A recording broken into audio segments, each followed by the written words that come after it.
So, sources in Qatar believe they'll be owners of Manchester United this month. We'll dive into that in just a second. But also, Erik Ten Hag beat West Ham United 3-1 last night in the FA Cup. Now, it wasn't the best game United had. It wasn't pretty, but they still won 3-1 and scored 3 goals.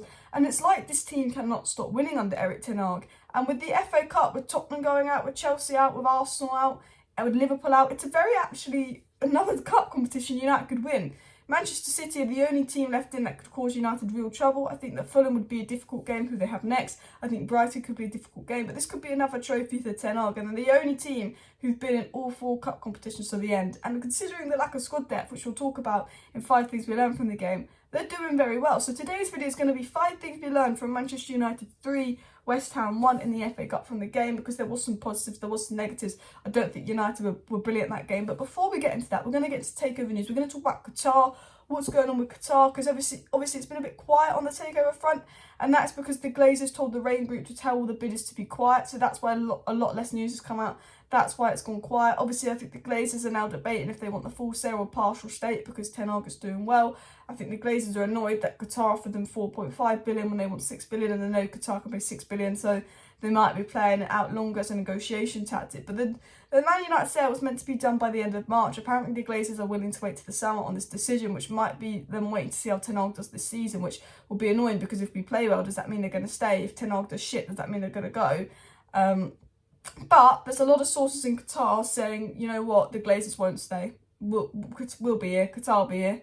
You know, it was said by Qatari, who's obviously a journalist in Qatar, see you before the 30th of March. He said, see you before the 30th of March, to report saying that, you know, Qatar, Glazers could stay, la-di-la-la-la. Qatar said, no, see you before the 30th of March. Qatar generally believe that they will be the next owners of United this month. Now, what has been said from sources in and around the Qatar takeover, what has been said by sources, you know, that have been briefed. So, Miguel Delaney said, one feeling is that Qatar will ultimately pay what it takes to secure the prize asset that would have immense political value. But the fear among some interested parties for some time has been that the Glazers would ultimately seek a minority investment. Now, I think this is proper Glazer PR spin negotiation tactic. So basically, I think the Glazers know Qatar want United. I think the Glazers know Qatar have a lot of money, and I think the Glazers know Qatar will go all out for United. And I think they know if they stay at the club, the fans are going to be so angry, these protests are going to continue, it's just going to cause them a pain in the arse. And I think they're wanting to convince Qatar that their preference is a minority state, because they know that Qatar will happily up that bid if they need to secure Man United, as Qatar want Manchester United badly. That's what I think the Glazers are doing, and that's because they're saying, you know, reports saying that Qatar will ultimately pay what it takes at the end of the day, but they're worried the Glazers might want to just stay. But is this what the Glazers want? Do the Glazers want Qatar worried so they do pay the 6 billion? Because Man United's not worth 6 billion, and Qatar are a smart businessman, that's why they offered 4.5 billion. And it was said that they might find a counter in between of maybe around 5.5 billion, because obviously they've got to spend another 2 billion on paying off the debt and doing up the stadium, so it technically rises to 8 billion if they pay 6 billion. But the Glazers know that Qatar want United so bad, they want to negotiate, they want to pay hardball with it. I think that's what's going on. It was said by Jamie Jackson that reporting that offers from Qatar and Jim Ratcliffe were around 4.5 billion, and the valuation of United is obviously 6 billion, and the Glazer might countenance an offer in between the existing bids. So again, Jamie Jackson's kind of confirmed what we're saying, that he's obviously a reliable journalist, and he's saying because the Qatar and Jim Ratcliffe's offer was a bit low, they might come to like a bid in between their offer and what the Glazers want at 6 billion, which is a positive sign. But I think from what we're hearing, it's a negotiation tactic. This all Glazers want to stay. I think they're using this as a negotiation tactic because they know that Qatar could play more. I don't think Jim Ratcliffe will be the next owner of United, because I just can't see him outbeating Qatar. I think it's Glazers stay and get greedy and accept a minority stake, and I think that's just idiotic from the Glazers, because I think the fans will be fuming. Or it's Qatar, unless some new party just swoops in now, and maybe the Glazers have got word of a new party potentially swooping in and wiping the floor with Qatar. I don't know. You know, it's all very quiet. I don't like how quiet it is, but the Glazers want it to be quiet because maybe they know something that they don't want us to know. That does worry me. It was said by Sky Sports that Sheikh Yassin from Qatar is very determined to buy United. He's made very good debt-free offer and wants to invest in the club and community. So Sky Sports again saying they're determined to buy United. Basically, the sources are saying Qatar want United, Qatar are determined to buy United, Qatar can up their offer, they're just waiting to see what the Glazers will do, what the Rain Group will do. And obviously sources in Qatar have been saying see you before March 30th. Sources in Qatar saying it'll be done this month, which is weird.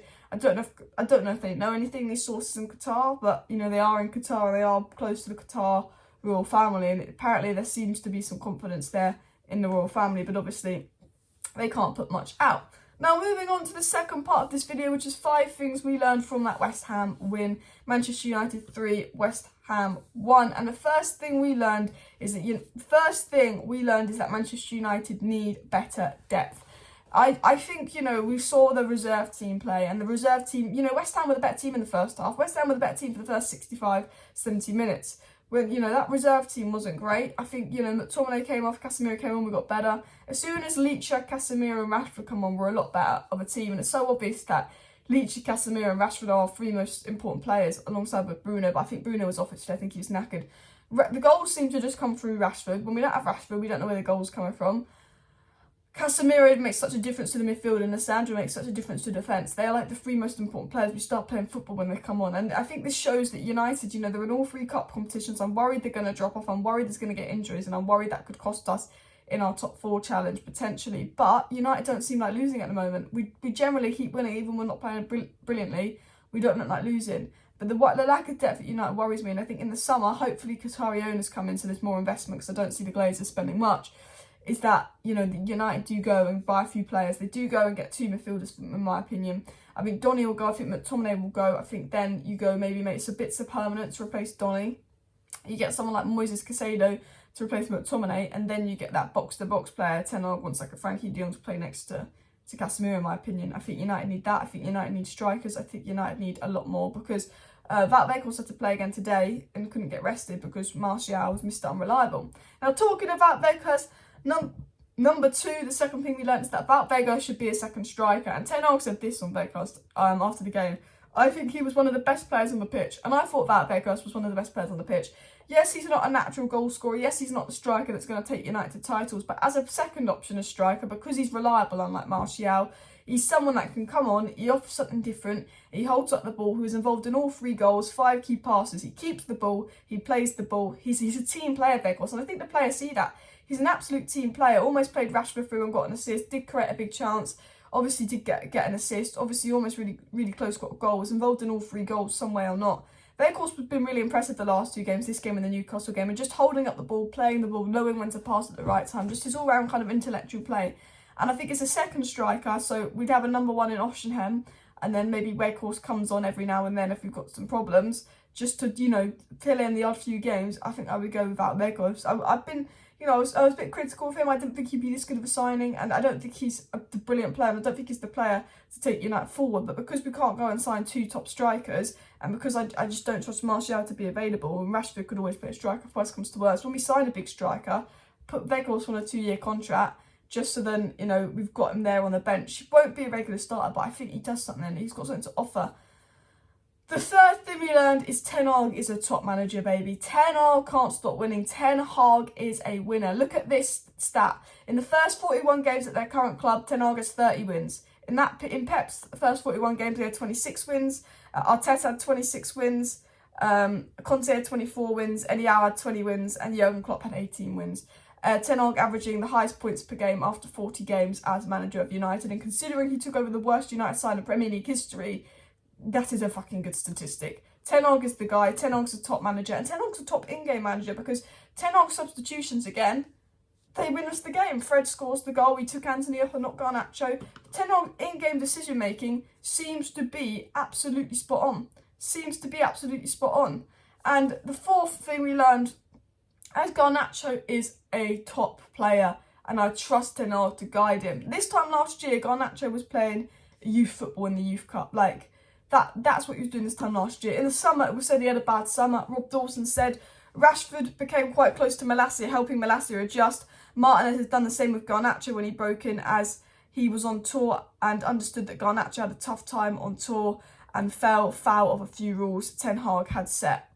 And, you know, that's basically saying, and we had a report come out a couple of months ago, that Martinez has been like a mentor to Garnacho, because he did break a few rules on tour. He did have a tough start to United, and obviously he was a youth player last year, and Ten Hag didn't play him much to begin with, because obviously Garnacho did break a few rules and stuff. But Martinez has been like a mentor to Garnacho, and Ten Hag's been like a mentor to Garnacho, And, you know, Garnacho just got his head down now and he works really hard. And Ten Hag said on Garnacho, he's just a kid. He was, you know, 17. Of course, he's going to make mistakes on tour. And, you know, I think, you know, with Garnacho, he could go to the very top if he just keeps his head there. You know, he doesn't get ahead of himself. He doesn't think he's made it. And I think Ten Hag is the manager to do that. I think that Garnacho's a quality player. He's so direct. He wants to make things happen. He's hungry.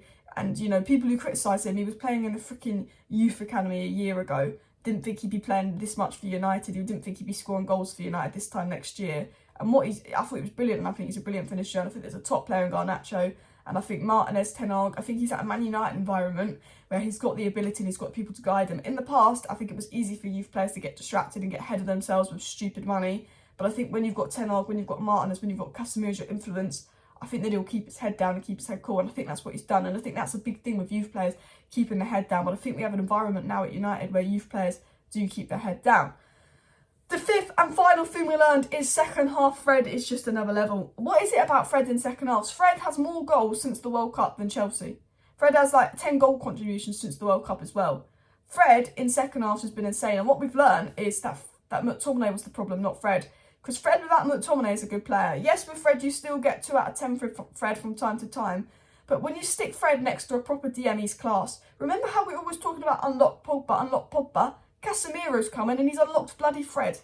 I have to say, Fred keeps impressing me time and time again. What a redemption for Fred. Anyway, smash a like, do subscribe down below to Alice Talks Football if you're new. Thank you for watching today's video. That's 5 things we learned and a Qatar update. See you next time. Bye.